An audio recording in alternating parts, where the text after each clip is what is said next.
in fact, started running this game after seeing the AGDQ showing I mentioned earlier. We're getting started here. But with less experience, mckid is still a very good runner.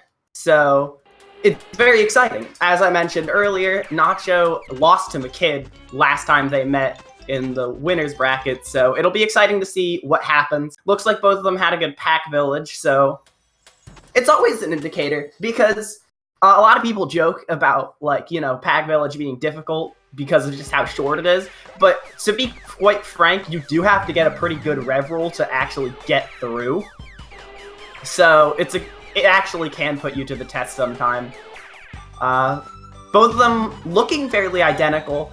mckid just a tiny bit ahead, inching it out ahead of Nacho, but it's a frames game, everybody. I tried to incorporate the quote, "It's a numbers game," but I don't think it not only didn't fit, but also didn't sound right. But again, mckid's just inching ahead of Nacho right now.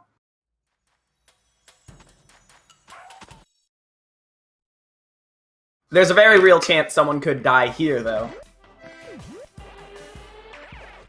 Nacho, unfortunately, just died. Oh, mckid almost died. Was having some footsies with that platform. Nacho fell again. That is not good.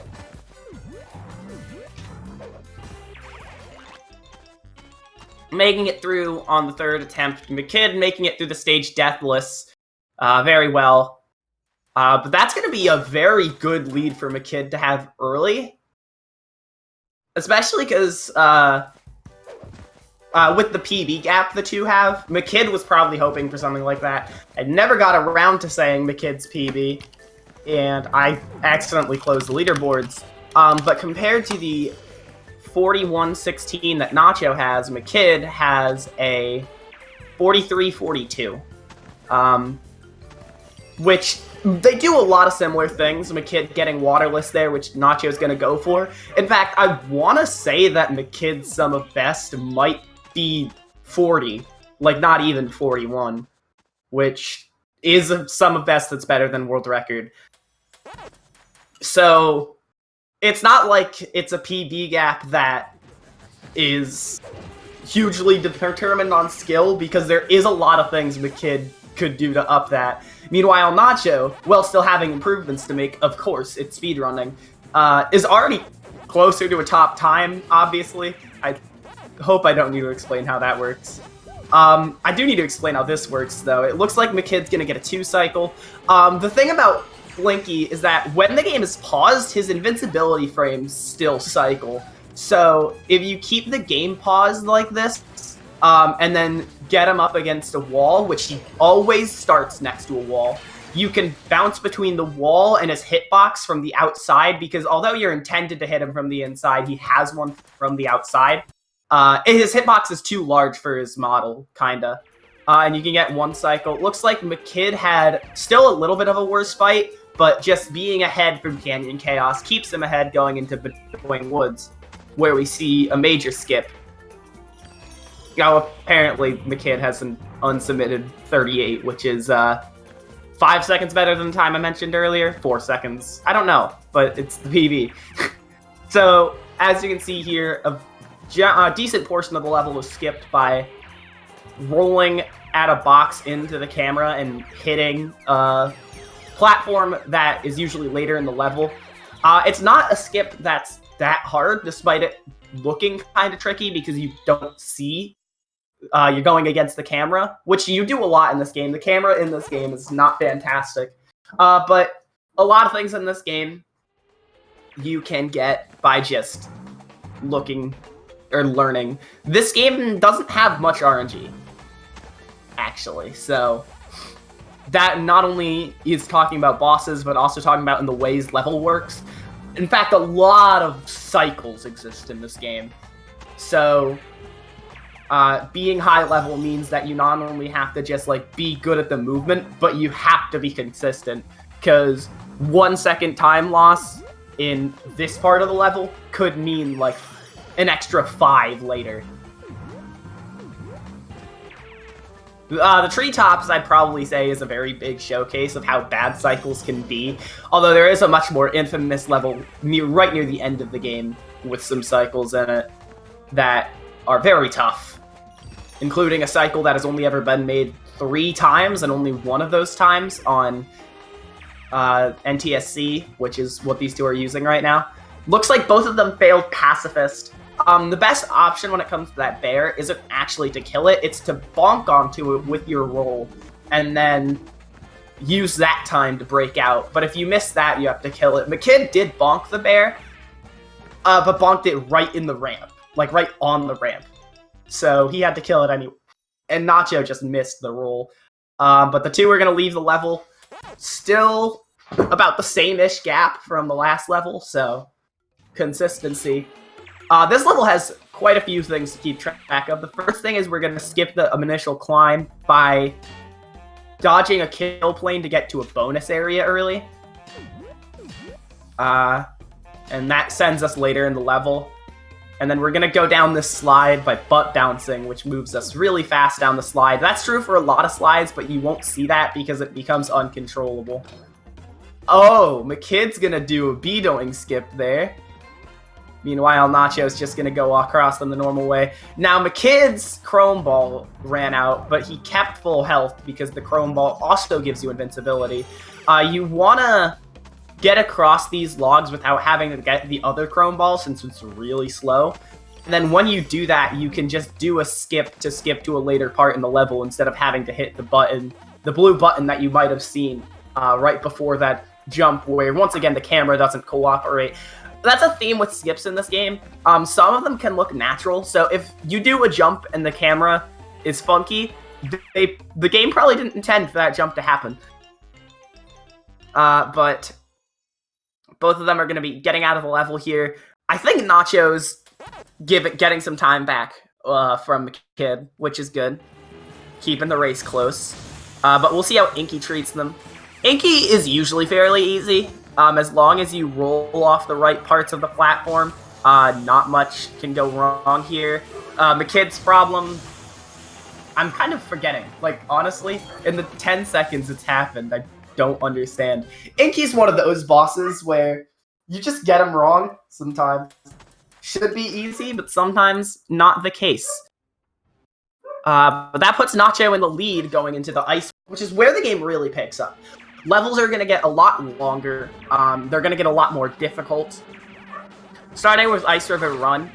Ice River Run is very tricky because if one of your rev rolls doesn't go where you need it to go, you can very easily just lose a bunch of time. You can't walk on this ice. And it's not like you slip to your death in particular, but what can happen if you need to is you can kickflip. I never explained kickflipping. It's a moveset. I never explained any of the moveset, really. But you've been seeing a lot of rev roll. Butt bouncing has been used to break boxes from above and stuff like that. But kickflipping is a much less kind of like noted skill when people are talking about the world games. But on this ice, it can be very important, because if you kickflip in midair, it can help you sway your momentum to climb up the mountain, even when you're trying to go against a giant steep hill. You able to save yourself in this level if you're spamming kickflips in your jump, but it is also scary, because you are still slipping down a giant hill. It's also much slower because you saw a lot in that level of rev rolling and using the ice to your advantage, and you want to do that. So coming up next, we have Avalanche Alley, one of the most infamous levels of the run, for reasons that'll happen later. But for now, not much happens in it. The main thing is you're being chased by an avalanche, so the camera's in front of you. But this is not a place that I think is hard by any means to commit to memory to do consistently in a run, so hopefully nothing bad will happen to the two here.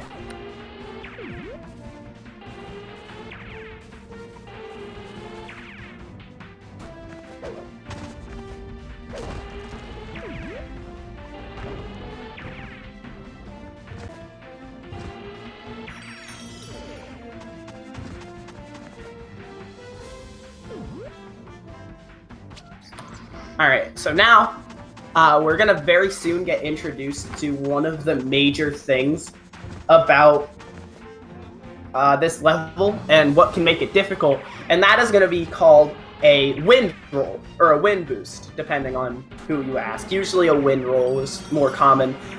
These wind sprayers are supposed to shoot you off track. That's kind of their intent. Nacho baiting out some Revel Rams to make this skip right here, Final Cave early, much easier. We have a different name for it in the community, but I'm not allowed to say it on Speed Gaming.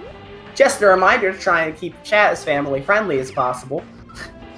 But the wind rolls, if you Rev roll into them, the kid taking a death, you can keep your momentum and just, you go flying.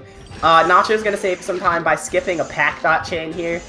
So instead of having to fly up and down and all around, you can just get to the next part of the stage, which is the last part of the stage, where you see people do usually 2 or 3 of these wind rolls that can stop pretty inconsistently. Like, usually if you force stop one on your own, it's good at responding when you press A to stop your rev roll, but other times you can kind of get flung out of control based on how rev rolling works. Nacho had a very good Avalanche Alley, fortunately, managed to get out without taking a death.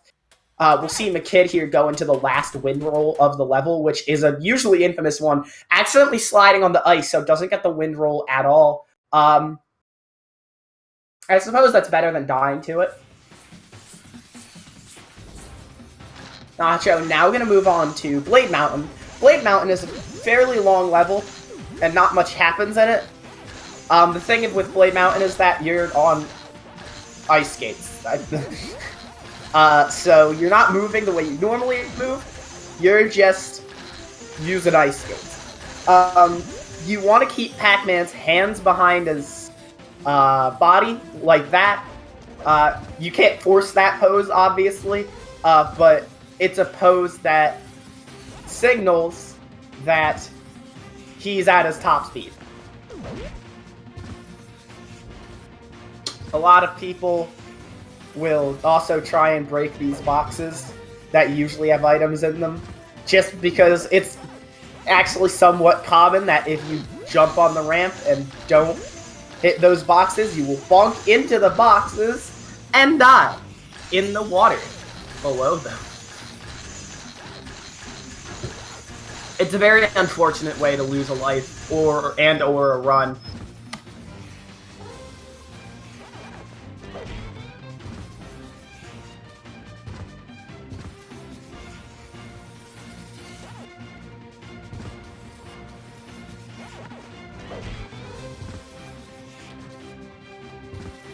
But now, this level also has a final cave that Nacho is about to be heading into, inside that mouth. It doesn't have anything really annoying to deal with, like Avalanche Alley, but it's just like a good tracker of progress, because this is a somewhat longish stage. I want to say over 2.5 minutes are spent here.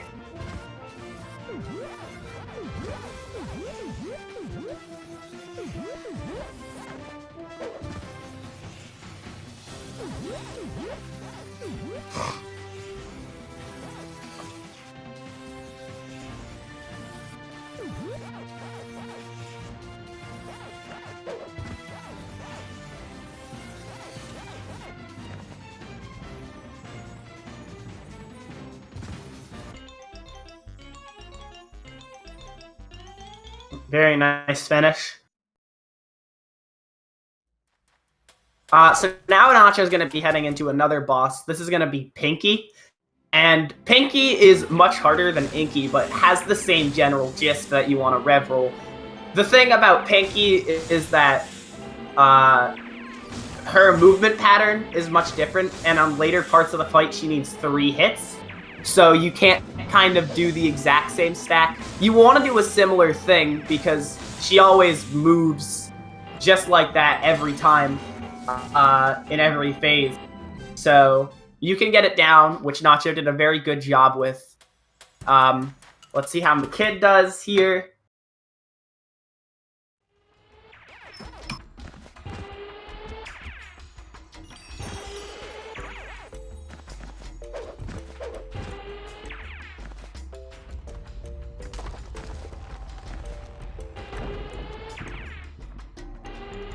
Nacho into the volcano. The volcano world is kind of infamous. A lot of things in this game are infamous to the runners, I guess. But this world in particular has a lot of very difficult things going on. And even not difficult, but just kind of some of the biggest skips, some of the harshest obstacles. This is the run, really. And it happens right before what people consider the run snooze fest.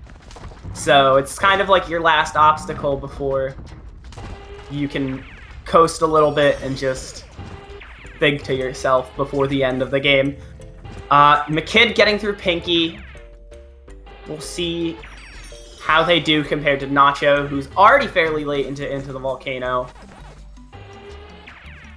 About to be heading into the final room, which past commentary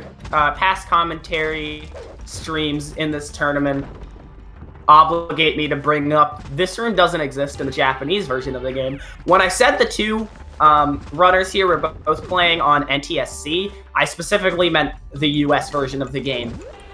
PAL runs differently because PAL, I guess, I don't understand PAL, but they actually made a lot of changes between the Japanese and English versions of this game. So it's actually big enough to create different categories. For the sake of running the game, or running the tournament, well, running the game, the leaderboard separates US/PAL and JP. In terms of the tournament, though, we did allow all versions, although we haven't seen anything else except for the US, because the US version of the game is the fastest.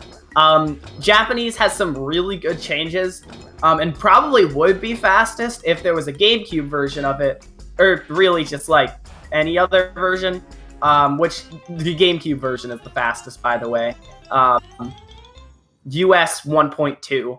The reason why 1.1, not 1.0. And the reason why is actually that skip I just totally forgot to mention on Nacho and that McKid's about to do. So, as Nacho is heading into Magma Opus, McKid's heading into Volcanic Panic, which went by really quick. Volcanic Panic has a huge skip that, although this version of the skip only works on 1.1, there are other versions that work on the 1.0 version that you can do to skip the stage starting from a later point. Nacho trying to do what we call room skip, where you skip this giant room in Magma Opus near the beginning. My commentary stream is not being nice to me, I apologize. The gist of Volcanic Panic skip, though, if the kid hasn't already gotten it, is that he wants to clip under a wall to hit an out-of-bounds lava plane that usually falls. The lava level usually falls when you hit switches in this level, and you want to use that lava plane to navigate to the end of the level. Which McKid, I can see they did that now. And it's a very hard trick to get used to, I'd say, but once you get it down, it's actually not that bad, and it saves a lot of time. A lot of people have been throwing around different numbers, so I meant to do skipless VP runs to see how much time it actually does save, but I haven't gotten around to it yet. Nacho finished off the stage by doing slide skip, where he skips the slide because it's all loaded at one time and can just butt bounce to the end of the level. The second one has that consistent lineup of the pillar, but the first one you have to learn kind of positioning for. And starting off very well on Clyde. Clyde, unlike the previous two of these face machines, cannot be hit by rev rolls, despite Nacho rev rolling into him. He was attempting something else. But what you can do on a few phases is bounce on Clyde's right eye. I always forget how people say it. They're like, I don't remember who's right, but I'm going to say Clyde's right eye. It has a hitbox that you can get on top of. And when you don't do that, you do what's called a rev jump, where you rev roll, and then on the second frame of it, you can jump, and all of the rev roll speed will be stored into your vertical height. Nacho dying because being at no HP and running into a flame particle left on the ground by Inky's, or by Clyde's fireball. Also, it looks like it's Clyde's left, but our right. Bye. So, there's that answer. I'm honestly having a little bit of trouble determining where... Yeah, I'm getting chat confirmation. Where Nacho is, that is phase 5. I can tell by the hitbox. The hitbox on bouncing on Clyde gets continuously worse as the fight goes on. Doesn't make any sense, but it does. So...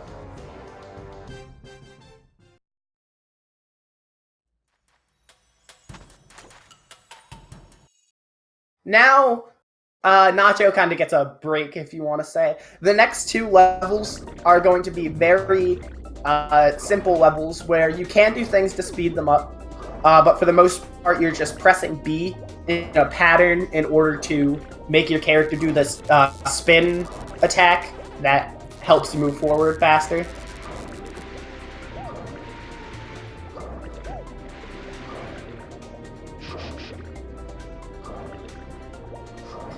Meanwhile, McKid having some trouble here on phase 4 of this fight right now. But Nacho's going to be doing that, just hold B for the next 2 levels. And then is going to be an 8-minute auto-scrolling. So Nacho has a while. McKid's going to be moving on to phase 5 of Clyde. I can talk a little bit about what Nacho can do. So there's a special type of damage boost you can do involving the mines here, where you'll sometimes see it when eels full block the path and somebody will spin into them, and then kind of like once the spin is over, they'll get a little extra speed when trying to spin again. With damage in the water levels, it can be very finicky, so you can do these damage boosts where your speed from getting damaged can... Well, not from getting damaged, but when you get damaged, your speed kind of changes. Just like that. And it stores some speed from if you were in the middle of a spin. And you can release that spin and then get hit by something else, like another mine. And you can kind of release the speed of your past 2 or 3 spins. It's very confusing, but it helps you go fast, so it's accepted.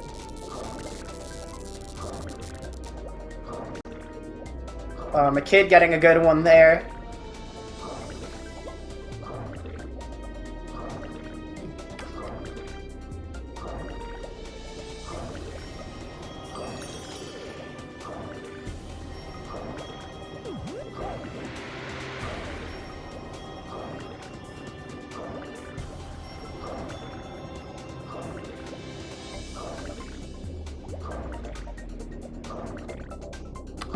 This little tank thingy, water tank looking thingy, is the end of the level in both Scuba Duba and the upcoming Shark Attack.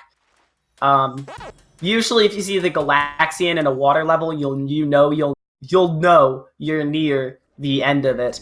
The Galaxian, obviously a reference to the original arcade game, is an item in the Pac-Man World Trilogy that lets you do these bonus mazes.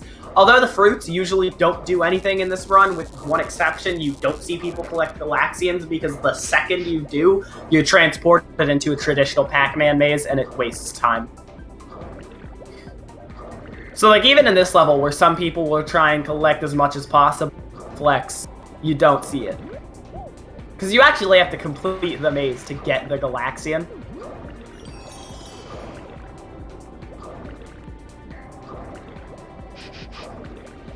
Very nicely done there.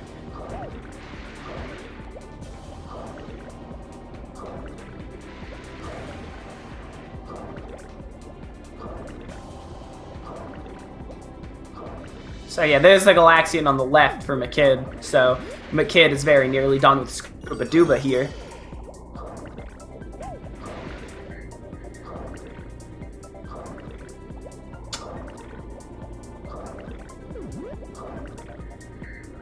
Yep, there we see the water tank. McKid's gonna finish up the level and move into Shark Attack with Nacho.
Alright, Nacho finishing up. Shark Attack going to be going into Yellow Pac-Man, which is an almost 8-minute auto-scroller. The split time from the fade-out at the end of Shark Attack to the fade-out at the end of this level is usually 7:58, assuming you start the level on time and don't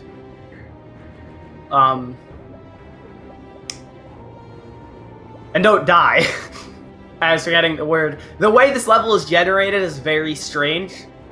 So deaths are usually a lot more or less costly than you'd expect, because you can basically be anywhere.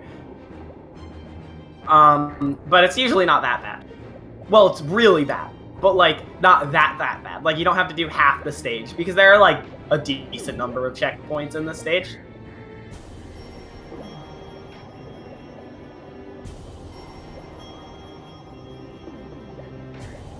The kid's nearing the end of Shark Attack, so we'll be joining Yellow Pac-Man soon. And at that point, we're gonna have like maybe a little bit under 7 minutes where the two are both in a very long auto-scroller with nothing happening, which is fun.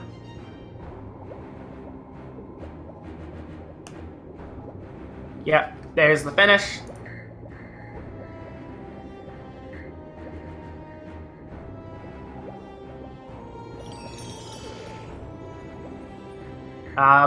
One thing that you can do when you have the smart bomb or the gun in this stage is you can use it as kind of a shield, because the next time you get hit, you'll lose your extra weapon instead of a health wedge, which is usually good because this level is actually, you need to be attentive to what's going on screen. You can't just kind of like do a sky chase in Sonic Adventure where you just park in the corner for a couple minutes. You have to be playing the game here, or else you will die.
Alright. As just a small update on how this level's going, because I am trying to deal with a lot of stuff in the background, so I haven't been able to check the timers perfectly. Based on the runner streams with no delay, so even ahead of the commentator stream I'm looking at, it looks like Nacho probably has about a minute and a half to go. A little bit under from right now. And McKid isn't running split, so I can't tell. But under 3 minutes, probably, based on their current gap.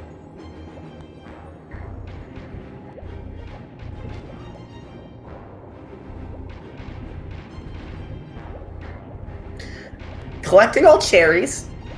Nice job. A lot of people will do that. They'll try and collect as much as possible, or go for the highest score possible.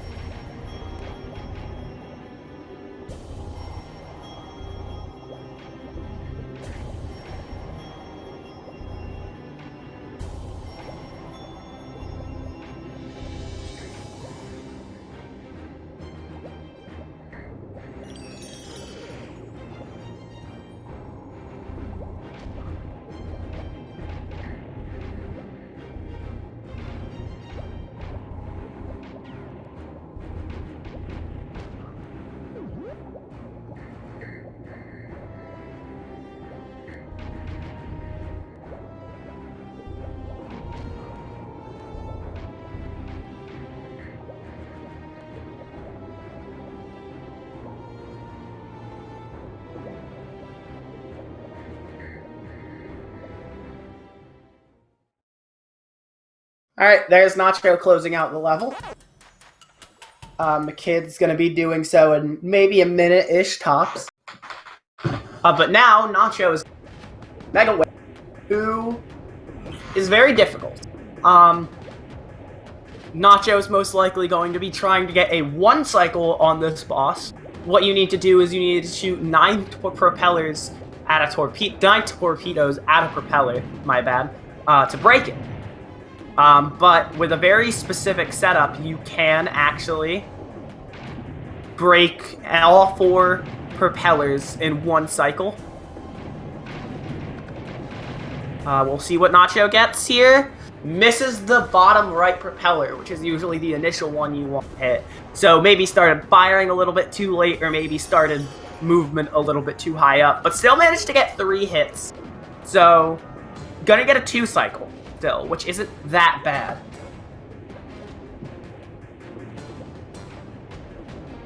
It's very common to get a 2 cycle.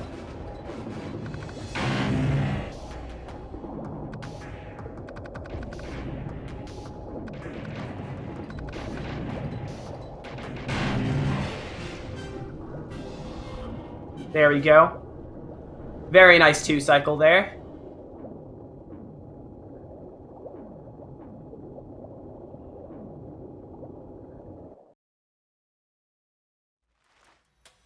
McKid exiting Yellow Pac-Man now, so about a whale behind. Nacho heading into the final world.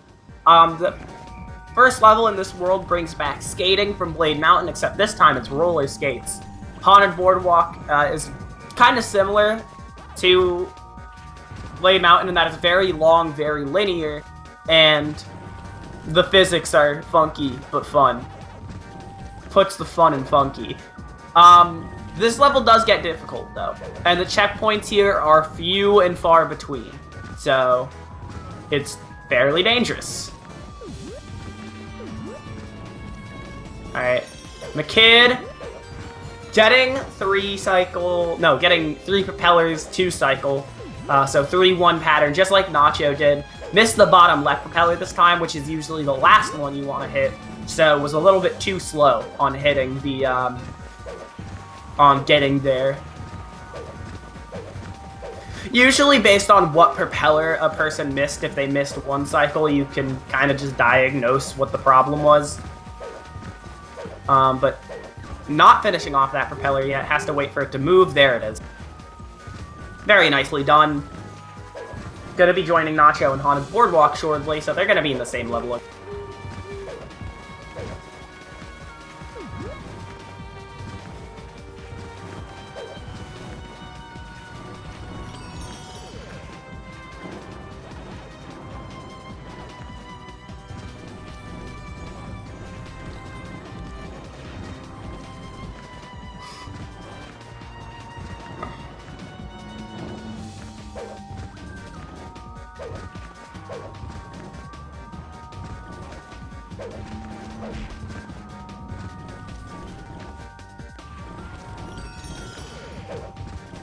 So one thing that, actually going back to the ice world again, you're seeing a lot of here probably in comparison to the rest of the game is kickflipping in jumps.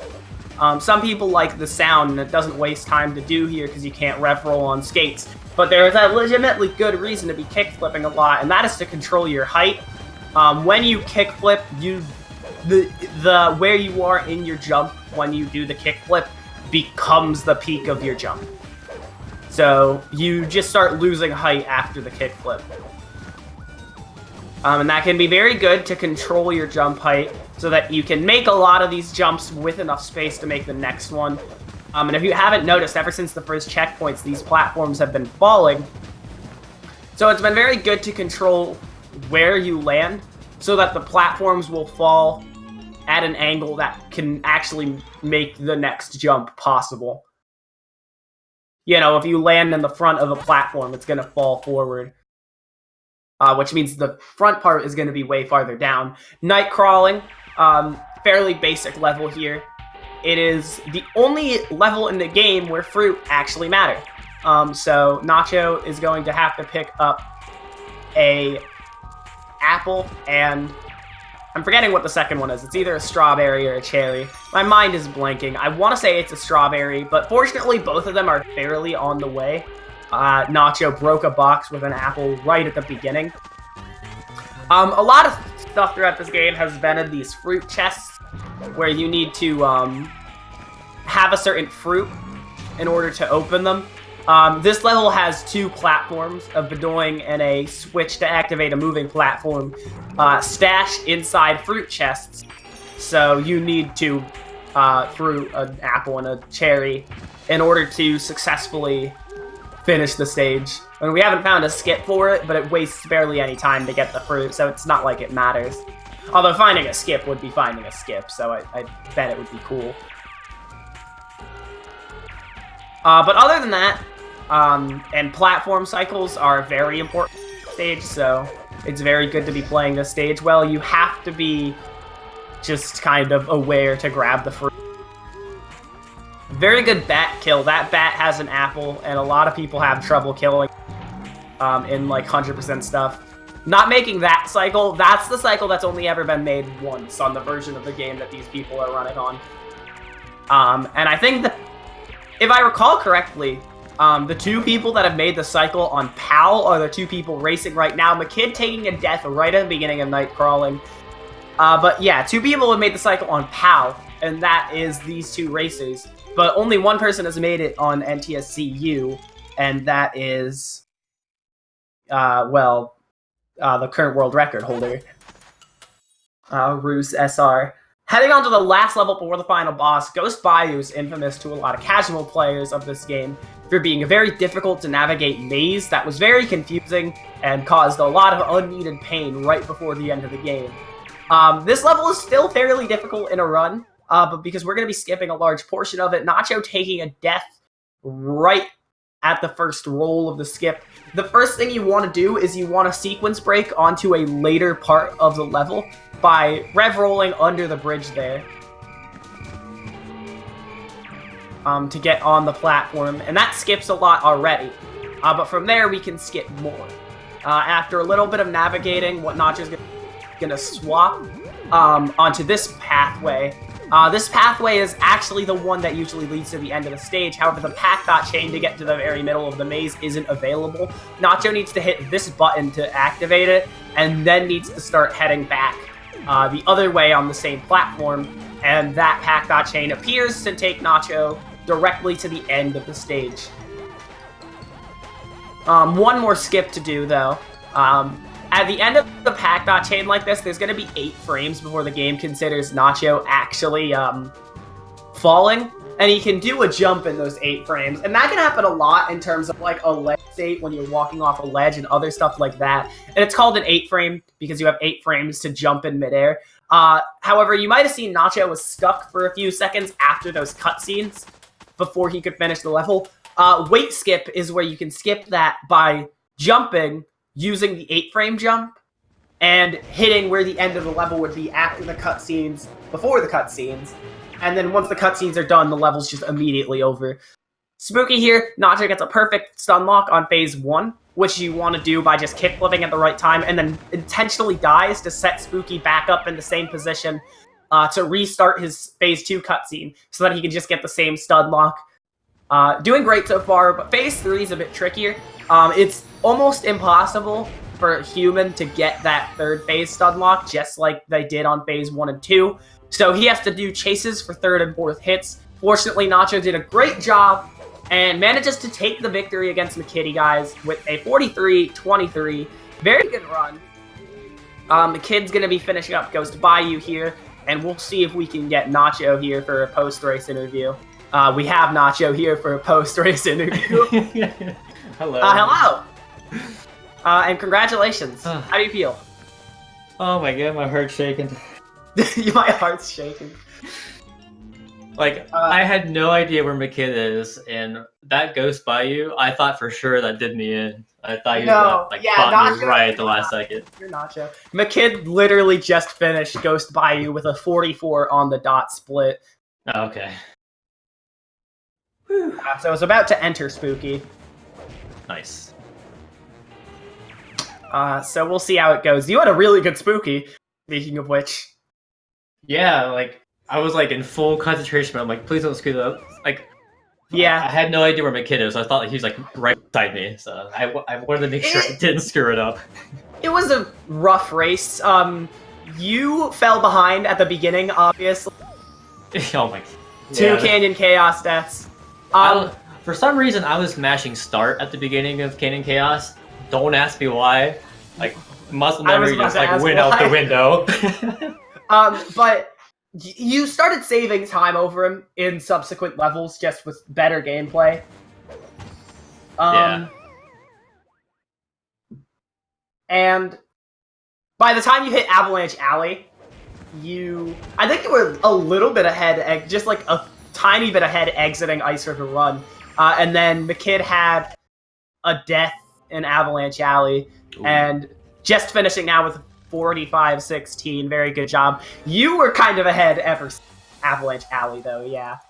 And you guys had fairly similar-ish runs. You had some better bosses, for sure. Okay. Pinky and Clyde went better, and that was your major thing. You guys both had almost the same whale. McKid missed bottom left, you missed bottom right, I think. Oh, that's funny. GG, my man.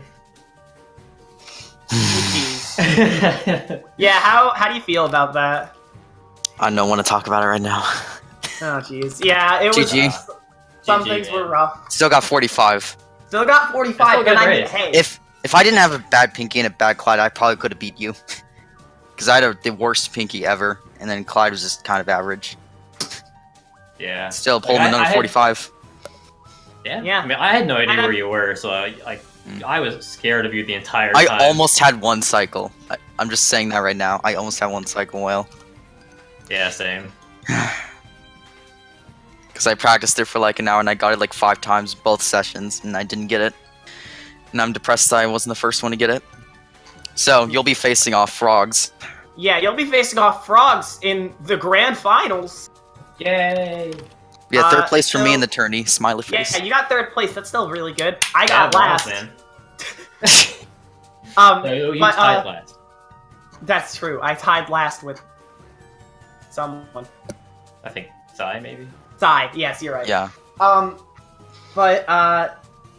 think the way we're doing finals is it a best of 3, but if Nacho wins, it's another best?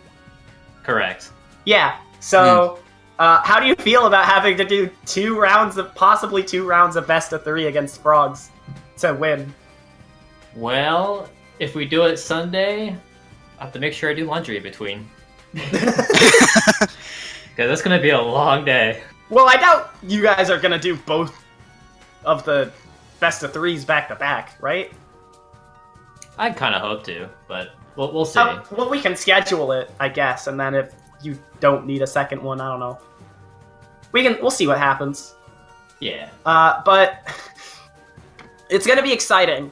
McKid, Frogs was the one that knocked you into losers bracket at all. So, definitely a strong opponent. I'm excited for that, but yeah, make sure to check out the schedule because that will be posted probably not too long from now. Nacho's usually pretty fast. Yeah. Yeah. He can consistently get sub 45 times. Yeah. So can Frogs, kind of. Yeah, He's gonna get another he scares PB. me. He's gonna get another PB that's like half a second off his because he got a run that was like plus 0.08 off his PB. Nice. Yeah. Because he choked night crawling. So we'll see. Night crawling.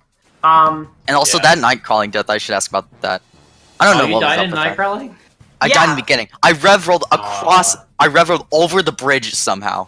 I don't know how I did it. Yeah, Huh. I glanced away, and then suddenly you were dead. I was like, what? It was Like, unfortunate. if you just have a really awkward camera at a bad angle, that can happen. It sucks. Yeah, I probably hit the worst camera ever. Yeah, the camera was actually being nice to me in night crawling for once. I was happy about that. But I don't have too much to say, so do you guys have anything else? Not really. Just good luck to Nacho and Frogs on grand finals. Thank you. I'm hoping I can commentate for that because I really want to. I mean, I feel like a lot of people want to. But we'll see who gets on it.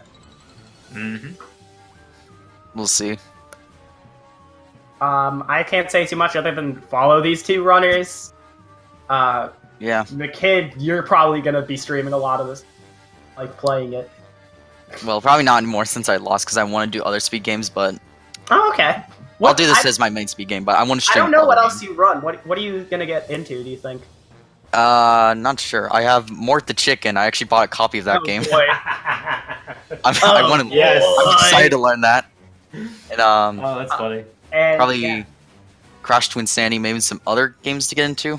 Mhm. Maybe Nice. get Oh yeah, you were learning twins. I remember that. or get a decent sorry. World 1 time. Get sub 50 in World 1, any percent. World One's cool. There you go. Yeah. Not all levels. That's the noob any percent category. No, of course. All levels is alright.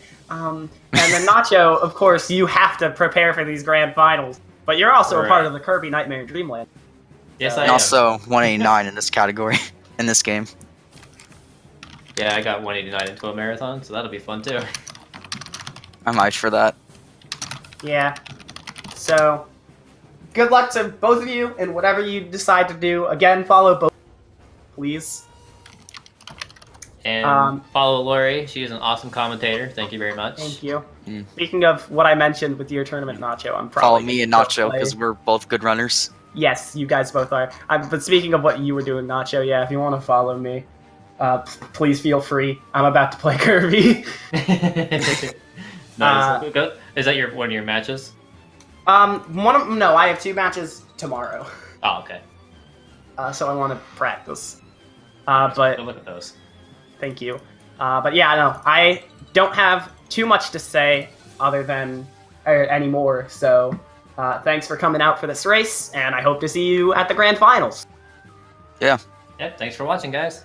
Thanks for watching. See ya. See ya. Bye.